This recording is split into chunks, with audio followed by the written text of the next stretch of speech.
Chicken குழம்பு ready. Late night dinner. Actually 2 late. மணி வந்து 11 o'clock ஆக போகுது. இப்போ தான் எங்கள் பாப்பா தூங்குனாங்க.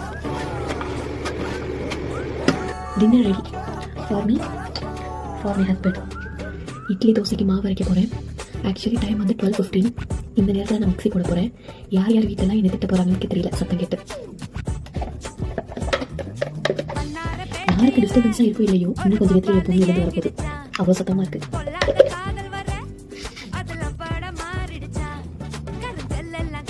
ஒரு பெரிய ஒர்க்கு முடிஞ்சது. அவ்வளோதான். இனி 2 to 3 டேஸ்க்கு மாவு பிரச்சனையே இல்லை. பயங்கரமாக நாய் கழிக்குது. லைட்டாக பயமாக இருக்குது. கண்டினியூ பண்ணலாம். பேலன்ஸ் சப்பாத்தி மாவு எடுத்து வச்சாச்சு. ஸோ காலையில் பிரேக்ஃபாஸ்ட்டுக்கு வந்து பால் ஊற்றி வச்சாச்சு. ஸோ இதுவும் ஃபினிஷ். தென் கொஞ்சோண்டு சாதம் இருந்தது, அதை தண்ணி ஊற்றி வச்சாச்சு. இந்த ஒர்க்கும் ஃபினிஷ். எல்லா ஒர்க்கும் ஃபினிஷ் பண்ணிட்டேன். ஒரே ஒரு ஒர்க் மட்டும் பேலன்ஸ் இருக்குது. காய்கறி வாங்கிட்டு வந்தாங்க, அதை அப்படியே எடுத்து வைக்காமல் காலையில் எடுத்து வைக்கணும். ஸோ எல்லாருக்கும் பாய், குட் நைட்.